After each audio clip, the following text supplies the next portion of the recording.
मुझे मेरी मस्ती कहाँ लेके आई, मुझे मेरी मस्ती कहाँ लेके आई, मुझे मेरी मस्ती कहाँ लेके आई, मुझे मेरी मस्ती कहाँ लेके आई, जहाँ मेरे अपने, जहाँ मेरे अपने, जहाँ मेरे अपने शिवा कुछ नहीं, मुझे मेरी मस्ती कहाँ लेके आई,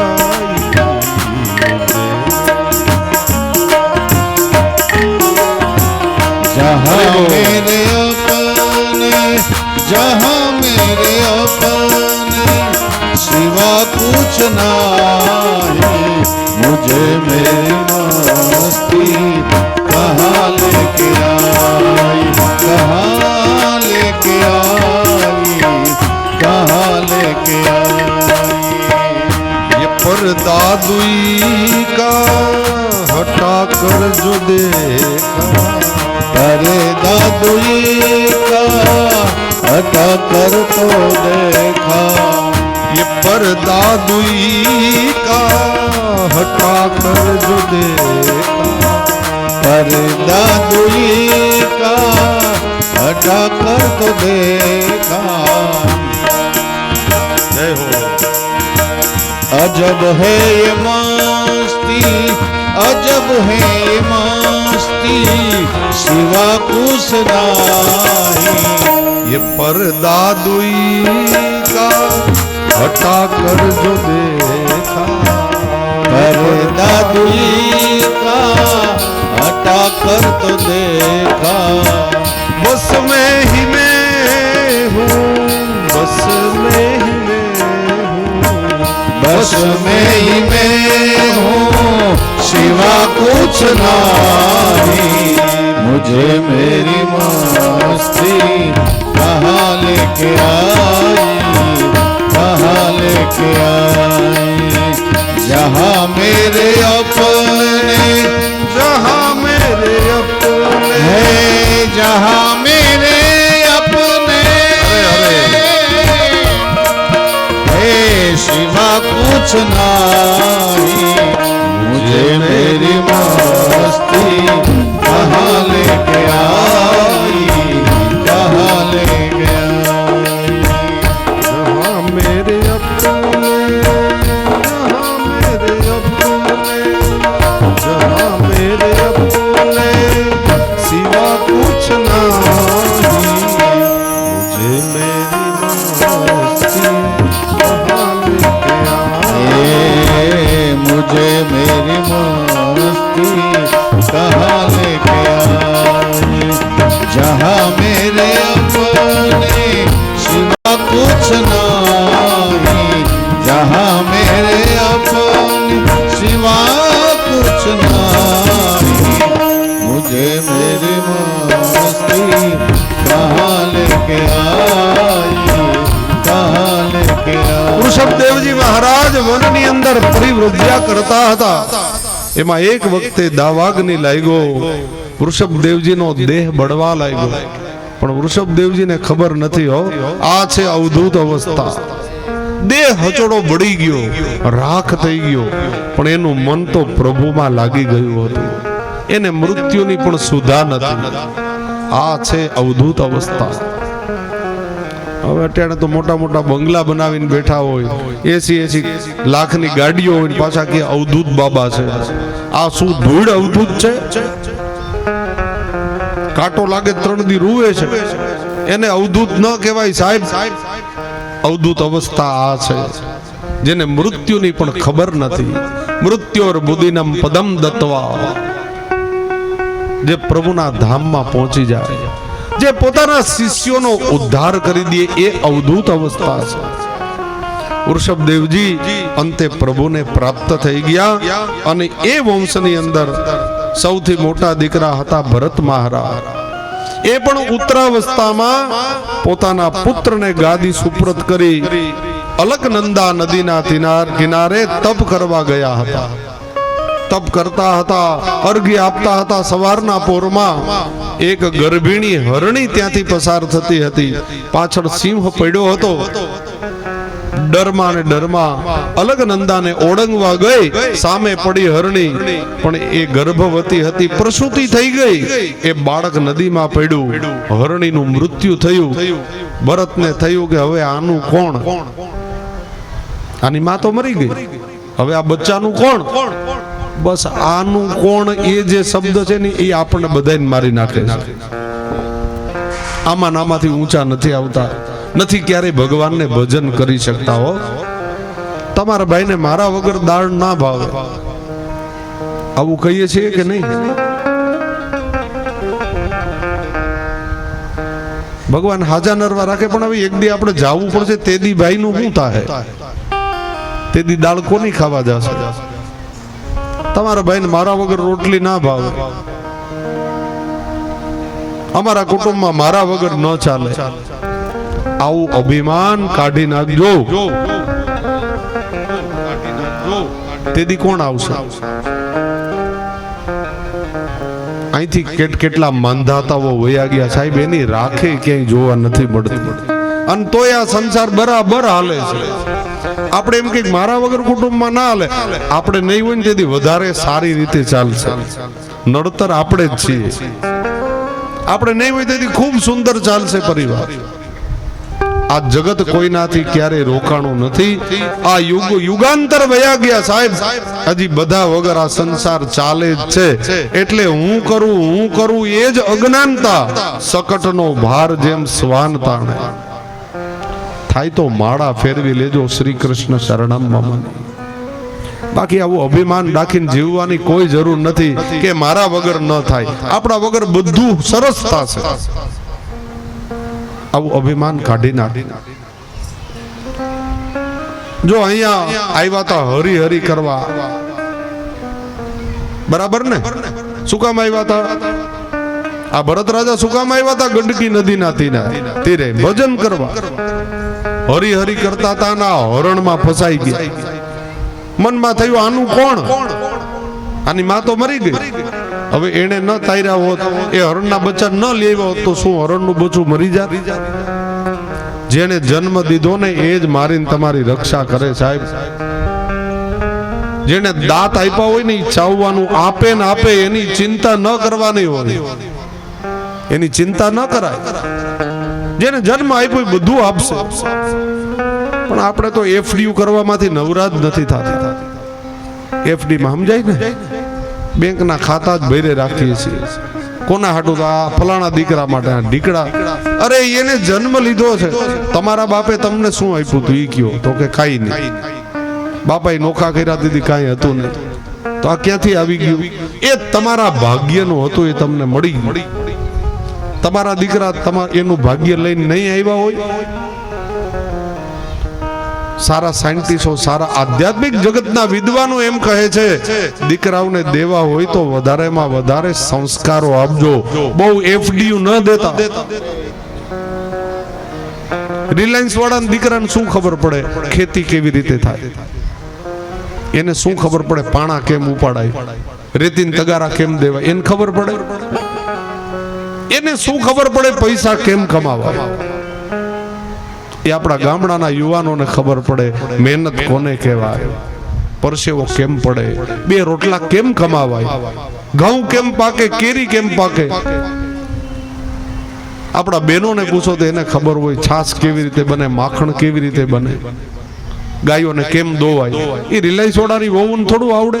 નીતા અંબાણીને આવડે ગાય દોતા? ભગવાન સંપત્તિ આપણે રાજી છીએ એનાથી, આપણે ના નથી પાડતા. એની સંપત્તિ જોઈને આપણને કઈ તકલીફ નથી, હજી ખૂબ આપે એને ભગવાન. એના ઘરમાં પ્રભુનું સ્વરૂપ બિરાજે છે. એ ભગવદીઓ છે. અષ્ટપ્રહરની સેવા થાય છે એના ઘરમાં, સંપત્તિ વાળા હોવા છતાંય.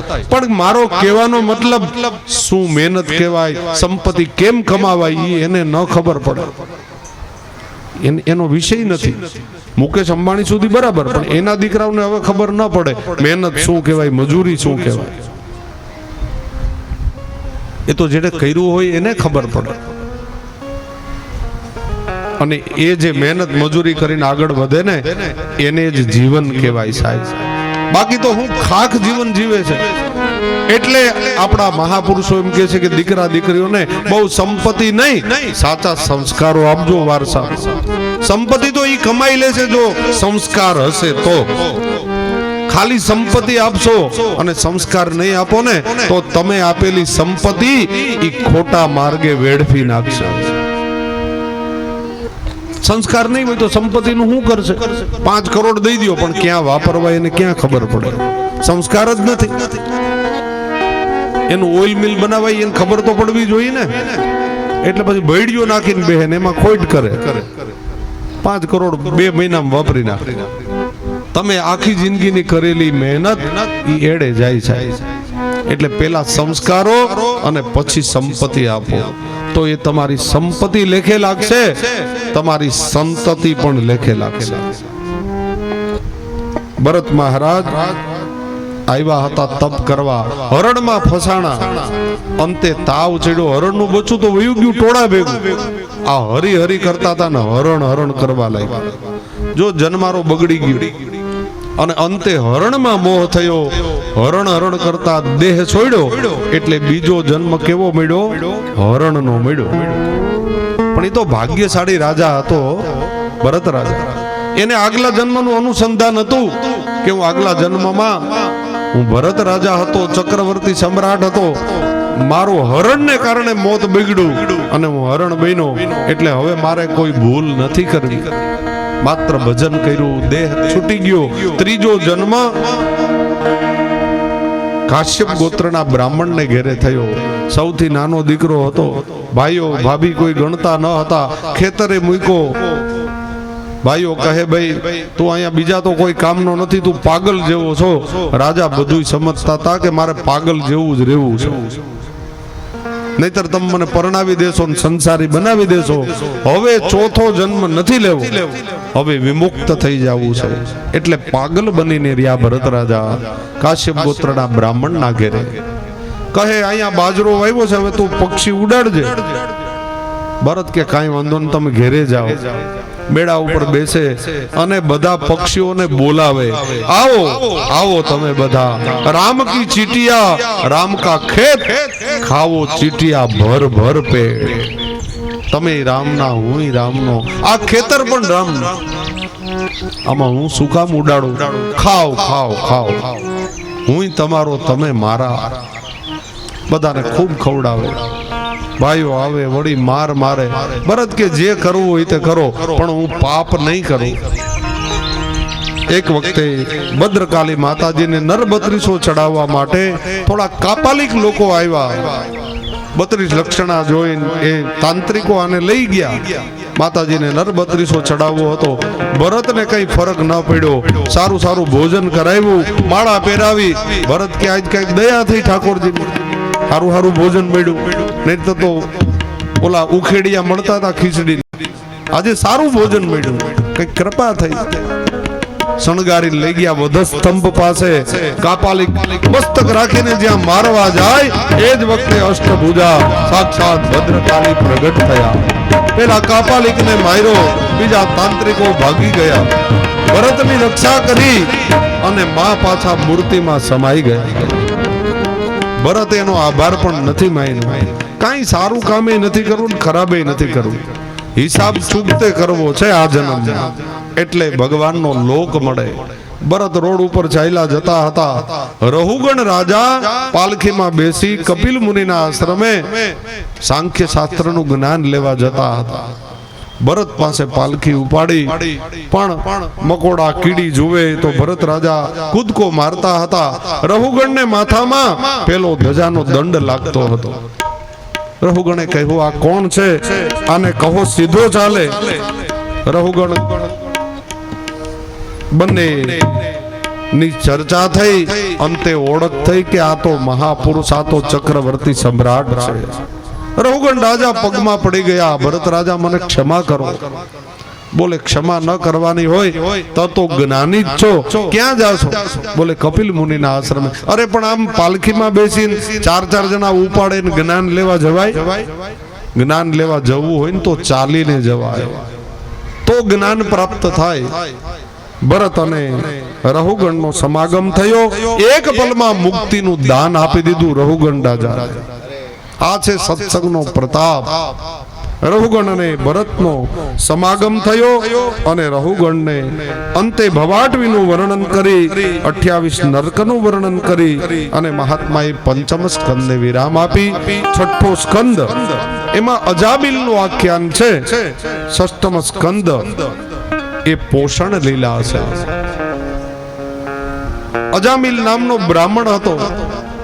આ કથાઓ તો આપ બધાય સાંભળેલી જ છે, બિલકુલ ટૂંકમાં એનું વર્ણન કરું છું. અજામિલ બ્રાહ્મણ હતો. માછલાઓનો એ વિહાર જોઈ એનું મન છે એ ચલિત થયું, મન ચલાયમાન થયું. એ ગણિકાના સંગમાં આવ્યો, વેશ્યાની સાથે લગ્ન કર્યા. એ કુગ્રાતીની હતી. ગામના લોકોને ખબર પડી આટલો પવિત્ર બ્રાહ્મણ અને આ ગણિકાના સંગમાં ફસાયો, અને ગામની બહાર મૂકી દો. હવે આ બ્રાહ્મણ પણ અપવિત્ર થયો.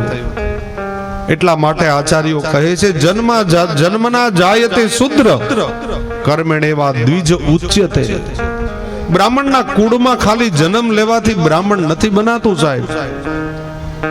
બ્રાહ્મણના કુળમાં રહીને જો ભગવત કાર્યો કરો, ભગવાનની ભક્તિ કરો અને સદકર્મ કરો, પવિત્રતા રાખો, તો તમે બ્રાહ્મણ છો.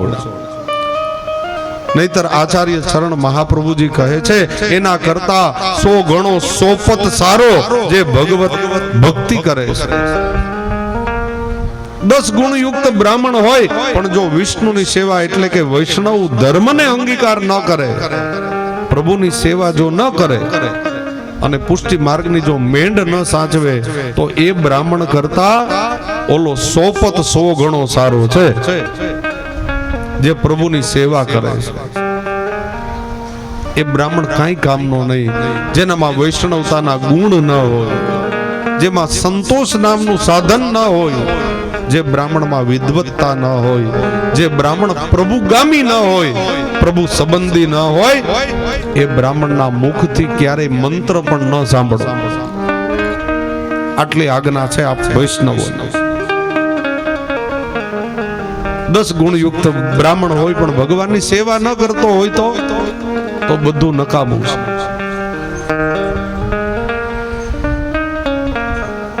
કનોજની અંદર અજામિલ બ્રાહ્મણ ભ્રષ્ટ થયો. સંતો પધાર્યા, પાસેથી વચન લીધું, તારી પત્ની સગર્ભા છે, જે બાળક જન્મે ને એનું નામ નારાયણ રાખજે.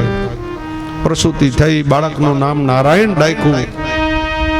પણ હવે આગલા જન્મનું કઈક પુણ્ય હતું. બ્રાહ્મણ આગળ તો પવિત્ર જ હતો, તપ કરેલું હતું, એટલે અંતના સમયે કામ આવ્યું. નારાયણ નારાયણ કરતા દેહ છોડ્યો. એક તરફથી ભગવાનના દૂતો આવ્યા અને એક તરફથી યમના દૂતો આવ્યા. બે વચ્ચે ચર્ચા થઈ, આ જીવ અમારો, ઓલા કે અમારો. નિર્ણય કોણ કરે? ભગવાનની પાસે ગયા. શ્રી હરિએ નિર્ણય આપ્યો કે આણે અંતના સમયે ભગવત નામ લીધું છે તો એને ક્યારેય યમલોક ન મળે. ન જાતું યમ યાતના ભવતી તે પયપાનત. આ મહારાણીજીની કૃપા છે આપણા ઉપર. જેને યમના પાન કર્યું હોય, જેને ભગવાન નામ લીધું હોય, એને કોઈ દી યમ યાતના ન થાય સાહેબ. એને ભગવાનના લોકમાં જ જવાનું હોય. એ નિકુંજ લોકના અધિકારી થાય, એ ગૌલોકના અધિકારી થાય. ન જાતું યમ યાતના ભવતી તે પયપાન. એટલે ભગવદીઓની ક્યારે દુર્ગતિ નથી થતી. એટલે આપણે તો ચિંતા કરવાની જ નથી, કારણ કે આપણે તો યમરાજાના ભાણિયા થાય ને. જેનું પયપાન કર્યું એ આપણી માં યમુના છે. હવે મામા કોઈ દિવસ આપણી ઉપર ક્રૂરતા રાખે એટલે આપણે ચિંતા નથી કરવાની, પણ નામ લીધે રાખવાનું છે. ખાલી બેસી નથી રહેવાનું. ભગવત સેવા યથાશક્તિ જેટલી થાય એટલી કંઈક કરવાની છે, નહીતર તો પછી હવે જોયા જેવી થાય. આ તરફ શ્રી હરિએ નિર્ણય આપ્યો કે આ જીવ અમારો છે અને અજામિલનો પ્રભુએ ઉદ્ધાર કર્યો. ષષ્ઠમ સ્કંદમાં અદિતિના 12 પુત્રો થયા એની કથા કહેવામાં આવી અને એ વંશની અંદર તોષ્ટા નામે એક કુંવર થયો. એ નારાયણ કવચની વિદ્યા ભણ્યા હતા અને એ દ્વારા દેવોની સંપત્તિ એને પાછી મળી હતી નારાયણ કવચની વિદ્યા દ્વારા. નારાયણ કવચ એ અમોધ શસ્ત્ર છે ભાઈ, અમોધ શસ્ત્ર છે જે હંમેશા આપણી રક્ષા કરી શકે. પૂર્વમાં ભગવાન નારાયણ મારી રક્ષા કરો, દક્ષિણમાં ભગવાન પ્રજાપતિ મારી રક્ષા કરો, આવા એના અર્થ છે નારાયણ કવચ. ઘણા નારાયણ કવચનો રોજ પાઠ કરે. ઇન્દ્ર પાસે ત્વષ્ટા ગયા, એની પાસેથી નારાયણ કવચની વિદ્યા લીધી અને વિશ્વરૂપને પુરોહિત બનાવ્યા, દેવતાઓના ગુરુ તરીકે સ્થાપિત કર્યા.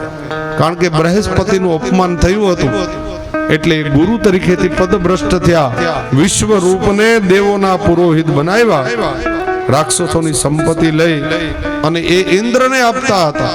અને ઇન્દ્ર મહારાજને આ ખબર પડી, એમનો પણ એમણે એ ત્યાગ કર્યો અને આગળ જતા ત્વષ્ટાએ એનું વેર લેવા માટે, ઇન્દ્રની સાથે વેર બંધાયું હતું ને, ઇન્દ્રને મારે એવો દીકરો ઉત્પન્ન કરવો હતો, પુત્રેષ્ટિ યજ્ઞ કર્યો, પણ બ્રાહ્મણોએ મંત્રમાં ભૂલ કરી.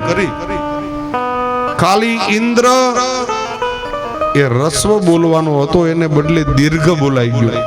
જો આ કર્મકાંડ છે એમાં ભૂલ ન ચાલે. ખાલી ઈ શબ્દમાં ભૂલ થયો અને આખો અર્થ ફરી ગયો.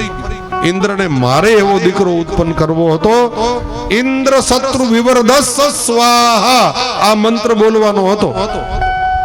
એમાં ખાલી ઇન્દ્ર એટલું જ બોલવાનું હતું, એને બદલે ઈનો ઈકાર વધી ગયો એટલે દક્ષિણ થઈ ગયો.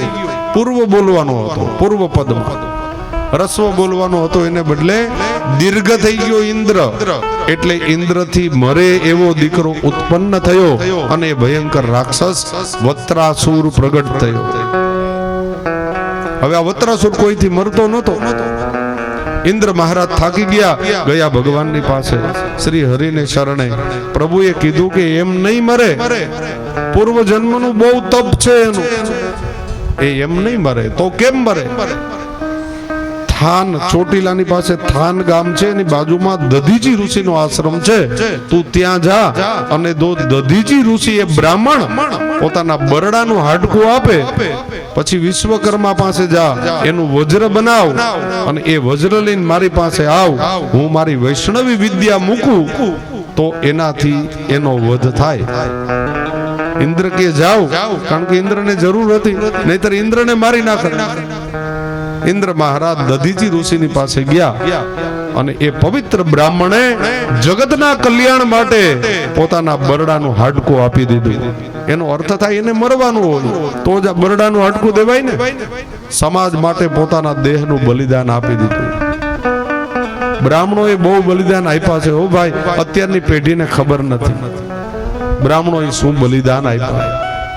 ખાલી સોમનાથની રક્ષા કરવા માટે 1 મણ જનોઈ થઈ હતી એટલા બ્રાહ્મણો કપાણા હતા સાહેબ.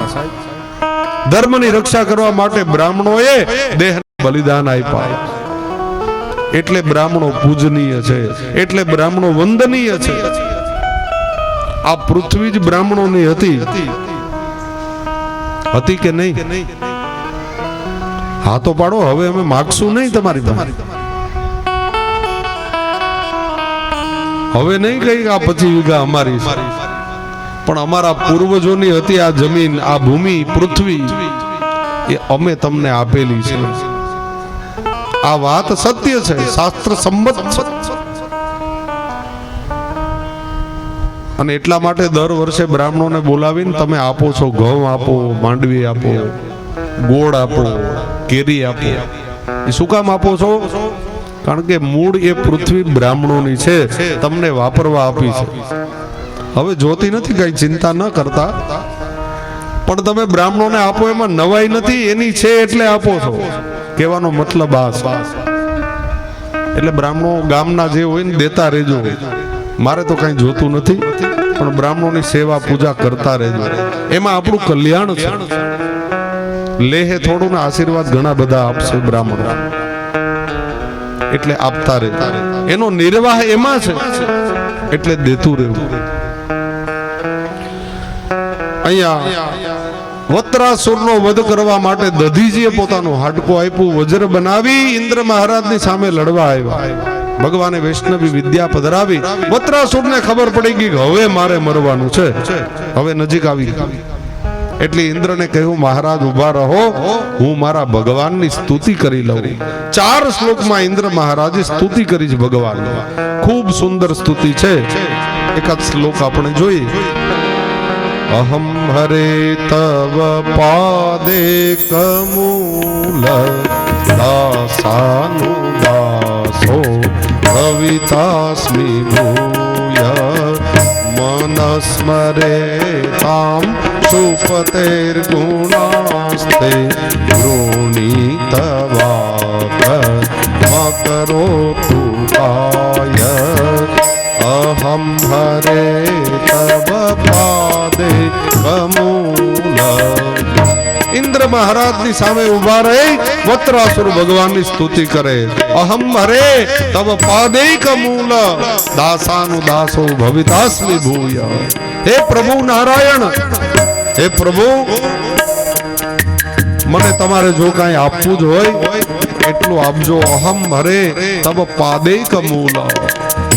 આવતા જન્મની અંદર કદાચ હું તમારો દાસ ન બની શકું, એટલી મારી લાયકાત ના હોય તો કોઈ વાંધો નહીં, તમારા દાસનો પણ મને દાસ બનાવજો. દાસાનુ દાસો ભવિતાસ્મિ ભૂય. વૈષ્ણવો રોજ પોતાના પ્રભુને એ જ વિનંતી કરે, પ્રભુ કદાચ તમારા લોકના અમે અધિકારી હોઈએ કે ના હોઈએ, નિકુંજના, કદાચ ત્યાં સુધી ના પહોંચી શકીએ તો કોઈ વાંધો નહીં, પણ બીજો જન્મ જે આપો ને એ કોઈ સારા પવિત્ર વૈષ્ણવને ઘેરે જન્મ આપજો કે તમારો પ્રસાદ તો અમને મળે. અરે કદાચ મનુષ્ય ન બની શકીએ, કોઈ ભગવદી વૈષ્ણવના ઘેરે અમને કુતરા બનાવજો કે તમારું દર્શન થશે, તમારો પ્રસાદ ક્યારેક તો મળશે. તો પણ અમારું જીવન એ અમે રડી જાશું સાહેબ. વૈષ્ણવો રોજ આ જ કામ ના કરે. એટલે વત્રાસુર કહે, પ્રભુ તમારા દાસનો પણ મને દાસ બનાવજો. આગળ સુખદેવજી મહારાજ કહે, ઇન્દ્ર મહારાજે વજ્ર માર્યું અને ઇન્દ્રનો વધ કર્યો. આ ઇન્દ્ર મહારાજ વજ્ર દ્વારા વત્રાસુરનો વધ કર્યો. વત્રાસુર એટલે શું? જેની વૃત્તિ આસુરી હોય ને એ બધા જ વત્રાસુર છે સાહેબ. જેની વૃત્તિ જ આસુરી હોય એ બધા વત્રાસુર છે. ગામે ગામ 2-5 તો હોય જ છે. આ બધા વત્રાસુર છે. જે બીજાનું સારું જોઈ અને રાજી ન થાય ને એ બધા વત્રાસુર. બીજાના સારા કામમાં મદદરૂપ થાય ને એ ભગવાનનો ભક્ત છે. બીજાના કામને જે બગાડે, આની પહેલા જ મારી કથા હતી, પછી મને બીજે ત્રીજે દિવસે વાત મળી કે આ ગામના 2-4 એવા છે, રસોઈ બધી સિદ્ધ થઈ જાય ને, કોઈને ખબર ન હોય, પાછળથી 2-2 કિલો મીઠું નાખી આવે. બોલો, આખી રસોઈને બગાડી નાખે. આને શું કહેવાય? આને વત્રાસુર કહેવાય. બીજાનું સારું જોઈને રાજી ન થાય, બધા વત્રાસુર છે.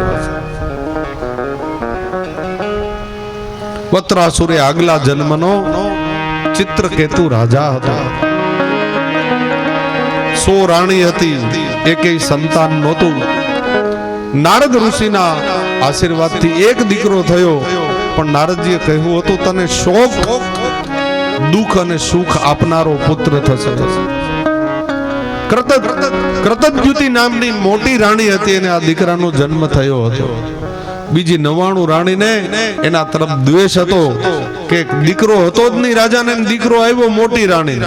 એટલે હવે વાલી ને માનીતી રાણી તો મોટી રાણી જ ગણાય ને, આપણે એની દાસી બનીને રહેવું પડશે. બધી રાણીઓ ભેગા થઈ અને ઓલો દીકરો જન્મ હતો ને એને વિષ પાન કરાવી દીધું, ઝેર પીવડાવી દીધું. બાળક એકદમ લીલો કાચ થઈ ગયો. રાજા માંડો માથા પછાડો. નારદજી આવ્યા, કહ્યું રાજા મેં તને કીધું તું ને તારા ભાગ્યમાં સંતાન હતું જ નહીં, તે બહુ વિનંતી કરી એટલે મેં પુત્રનું તને વરદાન આપ્યું, પણ તને કહ્યું હતું કે સુખ અને દુઃખ આપનારો પુત્ર થશે. રાજા કે ગમે તે થાય આને પ્રગટ કરો, આને જીવતો કરો. નારદજી કહે જોવું છે? બોલે હા. નારદજી અંજલિ છાટી મંત્ર બોલી અને પુત્ર પ્રગટ થયો, એટલે કે જાગૃત થયો, જીવિત થયો. પણ જીવિત થઈને મોટા મોટા ડોળા કાઢીને આ રાજા ને કહે રાજા તને મારામાં બહુ મોહ છે દીકરાનો? બોલે હા. તું મારો દીકરો છો તો મોહ તો હોય ને. અરે રાજા કોણ કેનો દીકરો ને કોણ કેનો બાપ?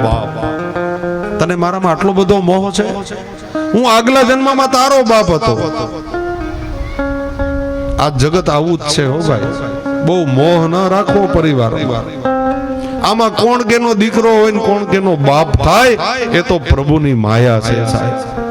એટલે પુત્રએ કીધું રાજા હું આગલા જન્મમાં તારો પિતા હતો, એના આગલા જન્મમાં તું મારી પત્ની હતો. આવા તો કેટલાય જન્મ થઈ ગયા મારા અને તારા, એ તને યાદ નથી એટલે તને મોહ છે. અને યાદ નથી આવતું એટલે જ સારું છે આ બધું હાલે છે. ખબર હોય કે આગલા જન્મમાં કોણ હતા તો વેલેણા વાળી થાય કે નહીં? આગલા જન્મમાં જે માર્યા હોય તો પછી વેર તો વાળે ને. એ કઈ ખબર નથી ને, એ જ પ્રભુની કૃપા છે, એ જ પ્રભુની માયા છે. અને એટલે આ બધો સંસાર હાલે છે. આટલું કહીને એ પુત્ર પાછો મૃત્યુ પામ્યો. રાજાનો મોહ વયો ગયો. નારદજી તમે કહેતા હતા સાચી વાત. આ એ ચિત્ર કે તું બીજા જન્મની અંદર વાસનાગ્રસ્ત જીવ હતો એટલે વત્રાસુર બન્યો. અને એનો પ્રભુએ આજે ઇન્દ્રએ વધ કર્યો, એને ઉત્તમ ઉપરામ ગતિની પ્રાપ્તિ થઈ. 49 એ મરુદ ગણો થયા.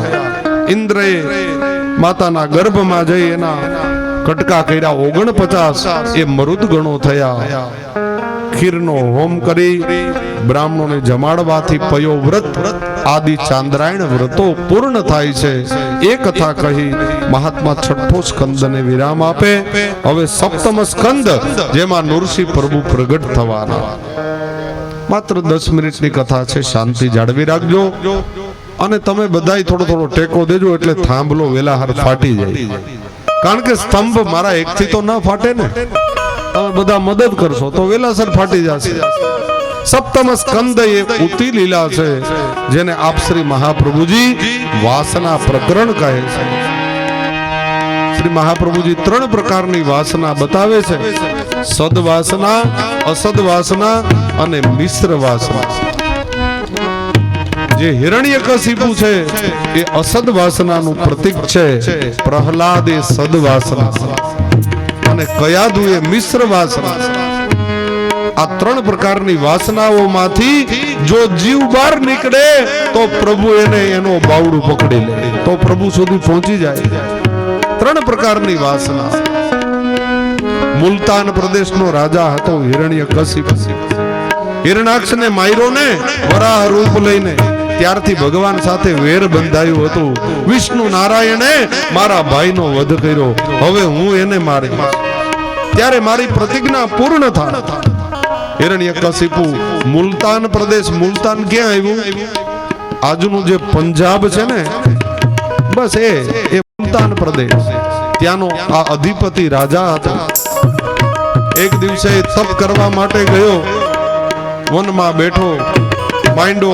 હવે ભગવાનનું નામ તો લે નહીં, એનો તો શત્રુ હતો, એટલે બ્રહ્માજીનું તપ કરવા લાગ્યો. ઓમ બ્રહ્મણે નમઃ, ઓમ બ્રહ્મણે નમઃ. પોપટનું એક બચ્ચું સામે આવીને બેઠું અને એ એનાથી વિરુદ્ધ બોલે, ઓમ નમો નારાયણ ઇતિ, ઓમ નમો નારાયણ. પથરાવો લઈને હિરણ્યકશિપુ મારે કે મારા શત્રુનું નામ લે, ખબરદાર. હવે પોપટનું બચ્ચું થોડું સમજે, વળી પલોઠી વાળીને બેસે, પદ્માસન વાળીને, વળી બ્રહ્મણે નમઃ બોલે, પેલું બોલે ઓમ નમો નારાયણ. હિરણ્યકશિપુને થયું એવું તપ કરું 3 ભુવનનો અધિપતિ બની જાવ અને પછી વિષ્ણુ નારાયણની સાથે યુદ્ધ કરો. પોતાની પ્રજાને કહી રાખ્યું હતું કે કોઈ જો વિષ્ણુ નારાયણનું નામ લેશે તો મસ્તકથી ધડ અલગ થશે. આવી તો એની હાક હતી ભાઈ. કોઈ ભગવાનનું નામ ન લઈ શકતા જાહેરમાં, કોઈ યજ્ઞ ન થતો, મંદિરો બંધ કરાવ્યા હતા અને પોતે હઠાગ્રહી હતો, જિદ્દી હતો. તપ કરવાનો આજે વિચાર કર્યો પણ પોપટના બચ્ચાએ બધું કામ બગાડ્યું. હિરણ્યકશિપુ કહે આજ મુહૂર્ત બરાબર નથી. વાતે ગાતે આવ્યો ઘરે. એમની પત્ની કયાધુએ કહ્યું રાજા મહારાજ તમે તો તપ કરવા ગયા હતા, મોટી મોટી વાતો કરતા હતા કે હું ક્યારે આવું કઈ નક્કી નહીં. આ હાન થયું તા કાં લીલા તોરણે પાછા આવ્યા? હિરણ્યકશિપુ કહે અરે દેવી આજે ભયંકર અપશુકનો થયા. અરે શું થયું એ તો કહો. અરે હું તપ કરવા ગયો, હું તો બ્રહ્માજીનું તપ કરું, હું બોલું બ્રહ્મણે નમઃ. પોપટનું બચ્ચું સામે આવીને વૃક્ષ ઉપર બેઠું અને એ બોલે. કયાધુ કે શું બોલે એ તો કયો. હવે શત્રુનું નામ કેમ લેવું?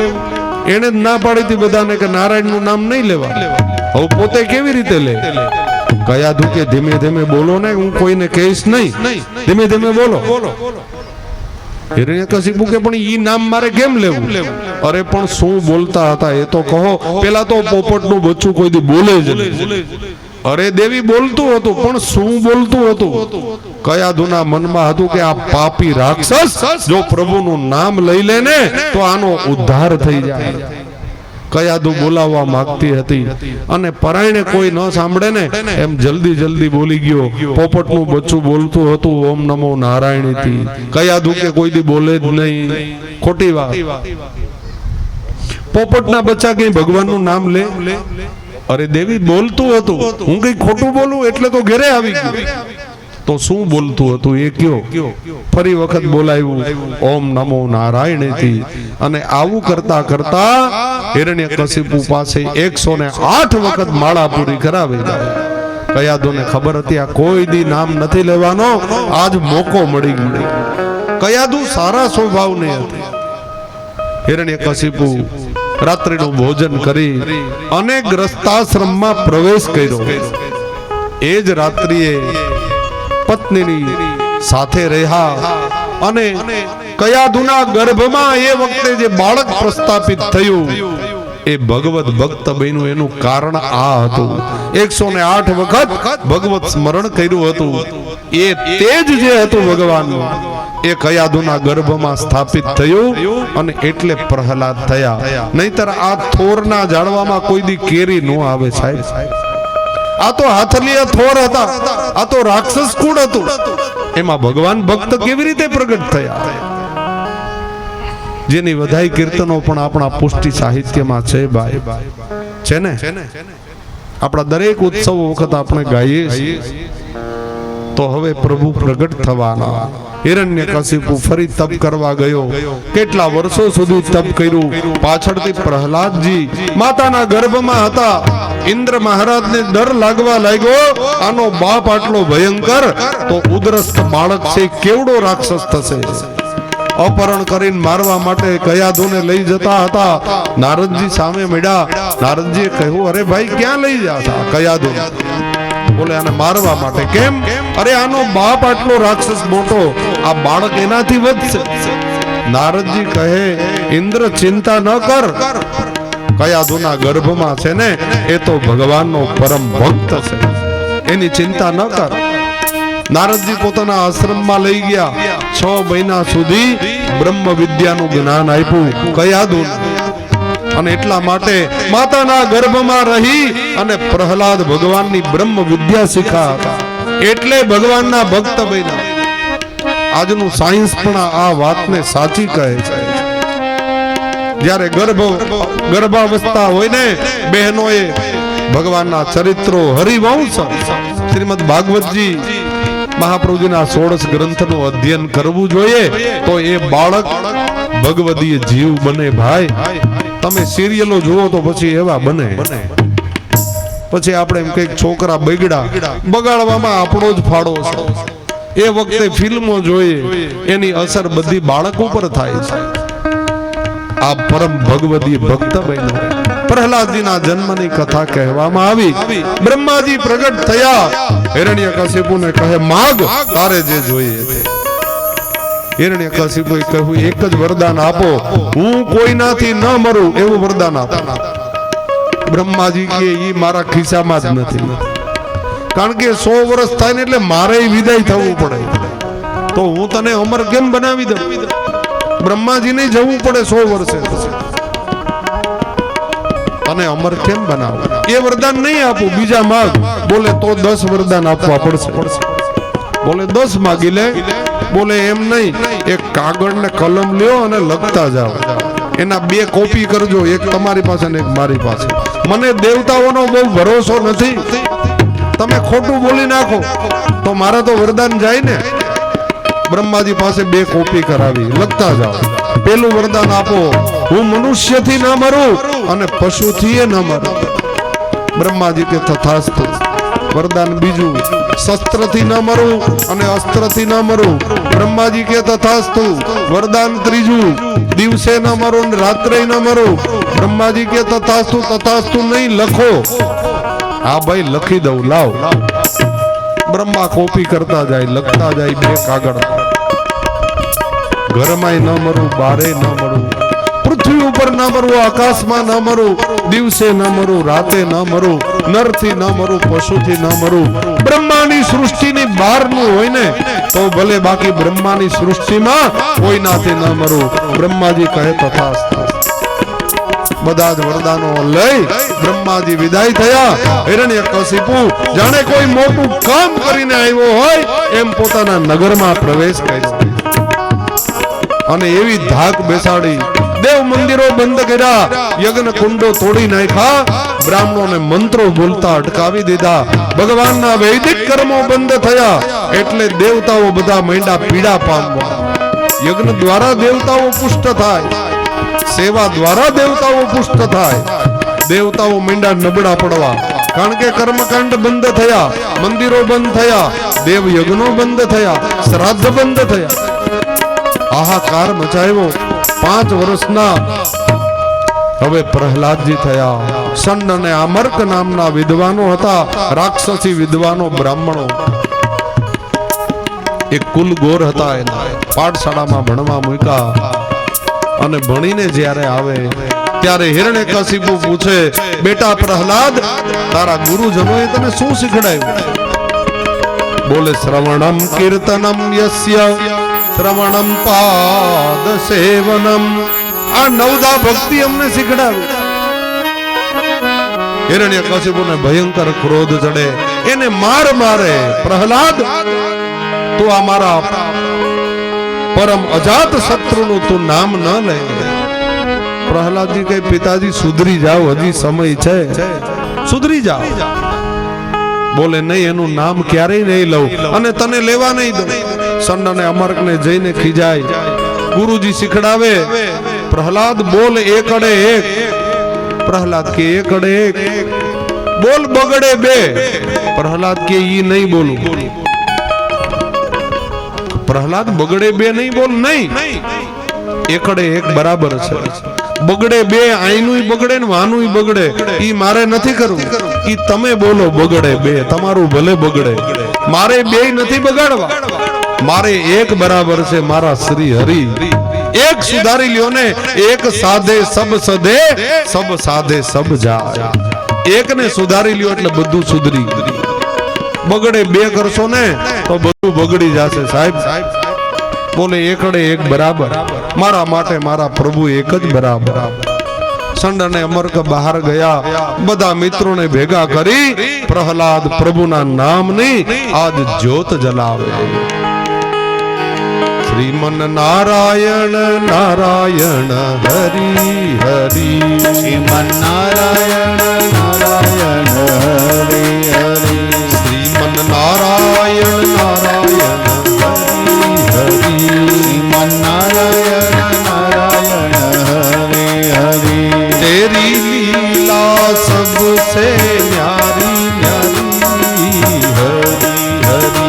तेरी लीला सबसे न्यारी न्यारी हरि हरि भजमन नारायण नारायण हरि हरि भजमन नारायण नारायण हरि हरि भजमन नारायण नारायण हरि हरि भजमन नारायण नारायण हरि हरि श्रीमन नारायण नारायण हरि हरि नारायण नारायण हरि हरि મેં પહેલા જ તમને કીધું હતું બધાની મદદ આમાં જોશે, મારા એકલાથી થાંભલો નહીં ફાટે હો ભાઈ.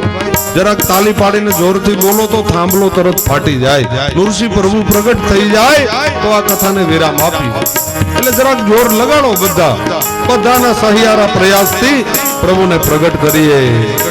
શ્રીમન નારાયણ નારાયણ હરિ હરિ नारायण नारायण हरि हरि तेरी लीला सबसे न्यारी न्यारी हरि हरि तेरी लीला सबसे न्यारी न्यारी हरि हरि भजमन नारायण नारायण हरि हरि नारायण नारायण हरि हरि हरि श्रीमन नारायण नारायण हरि हरि नारायण नारायण हरि हरि तेरी लीला सबसे न्यारी न्यारी हरि हरि तेरी लीला सबसे न्यारी न्यारी हरि हरि भजमन नारायण नारायण हरि हरि नारायण नारायण हरि हरि श्रीमन नारायण नारायण हरि हरि नारायण नारायण हरि हरि कृष्ण नारायण नारायण हरि हरि नारायण नारायण हरि हरि भजमन नारायण नारायण हरि हरि नारायण नारायण हरि हरि संड ने आमर का આવ્યા પ્રહલાદ ને કહે પ્રહલાદ તારો બાપ મને મારી નાખશે, આ બંધ કર ભગવાનનું નામ લેવાનું. બાળકો કઈ સમજ્યા નહીં, સતત ભગવાન નામ લેતા રહ્યા. સંડ ને આમર્ક ને સ્પર્શનો જ્યારે અનુભવ થયો એ સ્વરૂપારોપણનો નિયમ લાગુ પડ્યો અને સંડ ને આમર્ક એ પણ એમાં લુપ્ત બન્યા. થોડી વાર ના પાડી પણ હવે ભગવાનના નામની તાકાત કેવડી અને ગુરુ ભી હો ગયે સુરુ હો ભાઈ. સંડ ને અમર્ક પણ બોલે શ્રીમન નારાયણ નારાયણ હરિ नारायण नारायण हरि हरि तेरी लीला सबसे न्यारी न्यारी हरि हरि तेरी लीला सबसे न्यारी न्यारी हरि हरि भजमन नारायण नारायण हरि हरि नारायण नारायण हरि हरि भजमन नारायण नारायण हरि हरि नारायण नारायण हरि हरि ગુરુ ભી હો ગયે સુરુ. ખબર ના પડી, દેહ ભાન ભૂલાયું અને સદૈવ સતત ભગવાનનું નામ લે છે. તેરી લીલા સબસે ન્યારી ન્યારી હરી હરી तेरी लीला सबसे न्यारी न्यारी हरि हरि ભજમન નારાયણ નારાયણ હરી હરી नारायण नारायण हरि हरि શ્રીમન નારાયણ નારાયણ હરી હરી नारायण नारायण हरि हरि ભજમન નારાયણ નારાયણ હરી હરી नारायण नारायण हरि हरि એમાં ભજન ને બરાબર ધૂન જામી હતી અને હિરણ્યકશિપુને સમાચાર મળ્યા. ખુલ્લી તલવાર લઈ પાઠશાળામાં પ્રવેશ કર્યો અને જોરથી બૂમ પાડી બંધ કરો બંધ કરો બંધ કરો બંધ કરો બંધ કરો. હવે તો બસ કરો, થઈ ગયું બંધ. પેલા સંડને અમર્કને બધું સજીવારોપણ લાગુ પડ્યું તો હિરણ્યકશિપુને કેમ ન લાગુ પડ્યું? ઈ કેમ ભગવાનના નામમાં ન આવી ગયું? કારણ કે ઈ લેમ્પ છે ને ઉડેલો હતો સાહેબ, સમજાઈ ગયું? થોડા થોડા કરંટ આવતા હોય ને તો લબક લબક લેમ્પ થાય, પણ આ લેમ્પ તો વર્ષોથી ઉડેલો હતો, એને સજીવારોપણના નિયમ લાગુ ન પડે. જે ખલ છે એને ક્યારેય પ્રભુ એના આત્મા સુધી ન પહોંચી શકે, કારણ કે લેમ્પ જ ઉડેલા છે. હિરણ્યકશિપુએ કહ્યું, ખબરદાર, મારા દીકરાને જો ભગવાનનું નામ લેવડાયું છે. પછી તો ભાગવતજીમાં અમુક કથાઓ નથી, ક્ષેપક છે. હાથી નીચે પ્રહલાદને નાખ્યો અને પર્વત ઉપરથી પછાડ્યો અને સર્પ કરડાયો, આવી કથાઓ ભાગવતજીમાં નથી. ભાગવતજીમાં એક જ કથા છે કે ફાગણ સુદ પૂનમનો જ્યારે દિવસ આવ્યો, ઘણાયના ઘરમાં કાયમ હોય ને ઘણાયને વર્ષે વર્ષે આવે એ દિવસ. કયો દિવસ? હોળીનો. ઘણાયને રોજ હોય, જેવી જેવી કૃપા. ફાગણ સુદ પૂનમનો જ્યારે દિવસ આવ્યો, હિરણ્યકશિપુની બેન હતી, એનું નામ હતું હોલિકા. એને કહ્યું, ભાઈ, મારી પાસે અમર વસ્ત્ર છે, પ્રહલાદને મારા ખોડામાં લઈને બેસું, એક મોટો ઢગ બનાવું છાણા લાકડાનો, ચિત્તા ખડક, એમાં હું લઈને બેસું, ભયંકર અગ્નિની જ્વાળાઓ પ્રગટશે, મારી પાસે તો અમર વસ્ત્ર છે, મને કઈ નહીં થાય. પ્રહલાદ બળીને ભસ્મ થાય ને તારે કાયમી માટેની ચિંતા મટી જાય. હિરણ્યકશિપુ કહે, કોઈ પણ હિસાબે આને મારો, આ મારો ભયંકર શત્રુ થયો, મારા શત્રુનું નામનો એ વિસ્તાર કરે છે, આ મારો મોટો શત્રુ છે. ફાગણ સુદ પૂનમના દિવસે મોટો ઢગ થયો, બધી બાજુથી અગ્નિ લગાડવામાં આવ્યો, પ્રહલાદને ખોડામાં બેસાડ્યો અને હોલિકાએ અમર વસ્ત્ર ઓઢ્યું. પણ જે દીવો પ્રભુ પ્રગટાવે એને કોણ ઓલવી શકે? ભાઈ, આ તો પ્રભુનો પરમ ભક્ત છે. ફરતોથી અગ્નિ લગાડ્યો અને પેલા રાક્ષસો હતા ને, એને તો મનમાં એમ જ હતું કે પ્રહલાદ બળીને ભસ્મ થશે, એટલે ઢોલ ને નગારા માંડ્યા પીટવા. ઓચિંતાનું એક વાવાઝોડામાંથી જેમ હવા આવતી હોય એમ વંટોળિયો આવ્યો અને પ્રભુને બચાવવો હતો ને, એટલે વંટોળિયો પાછળ જે અમર વસ્ત્ર ઓઢ્યું હતું એમાં ભરાણો, અને એ વસ્ત્ર ત્યાંથી થયું ઊંચું. એ વસ્ત્રને અહીંથી બચાવવા જાય તો અહીંથી ઉડે, અહીંથી બચાવવા જાય તો અહીંથી ઉડે. એ અમર વસ્ત્ર જ્યાં પ્રહલાદને ધક્કો મારવા જાય, કારણ કે પાછળથી અંગ દાજતું હતું, હોલિકા અંગ દાજ્યું ને પ્રહલાદને ધક્કો મારવા ગયા, ત્યાં ઓલું વસ્ત્ર હતું ને પ્રહલાદને વીંટળાઈ ગયું. આખી રાત્રિ ઢોલ નગારા વાગ્યા અને સવારે બધા રાજી થતા થતા રાખના ઢગલાને ત્યાં હટાવ્યો. અમર વસ્ત્રમાં વીંટાયેલો પ્રહલાદ હરે કૃષ્ણ કૃષ્ણ કૃષ્ણ હરે હરે શબ્દ બોલતો જ્યાં વસ્ત્રમાંથી બહાર પ્રગટ થયો. હવે ફૈબાનું તો કઈ પૂછવાનું જ નહોતું ને, ફૈબાનું શું થયું?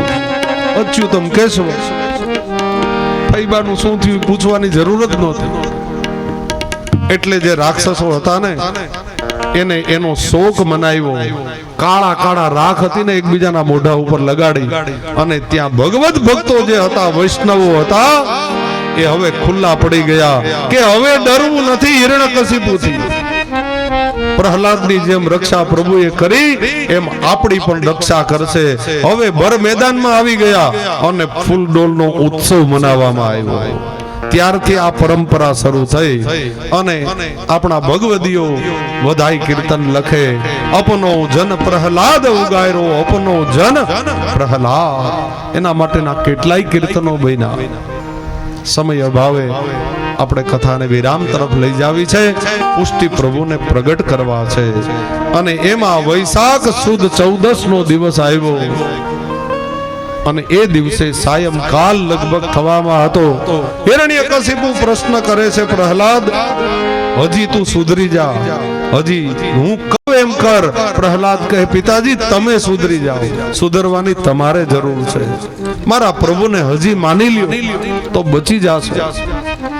હિરણ્યકશિપુએ બહુ ત્રાસ ગુજાર્યો અને એક દિવસે સભાની વચ્ચોવચ્ચ ભયંકર લોખંડનો સ્તંભ બતાવ્યો અને કહે, પ્રહલાદ તારા પ્રભુ બધે છે? પ્રહલાદ કહે, પિતાજી એક વખત નહીં 1000 વખત પૂછશો ને તોય આજ જવાબ આપશે. ઘાસ ચાસની આસપાસ વિશ્વપતિનો વાસ છે. જ્યાં જ્યાં નજર મારી ઠરે યાદી ભરી છે આપની. તમે જેટલા વખત પૂછશો ને એટલી વખત એક જ જવાબ આપીશ, કણ કણમાં મારા પ્રભુ વ્યાપ્ત છે. પિતાજી એમ કહો છો કે તારા ભગવાન ક્યાં છે, એના કરતા એમ કહો ને કે તારા પ્રભુ ક્યાં નથી.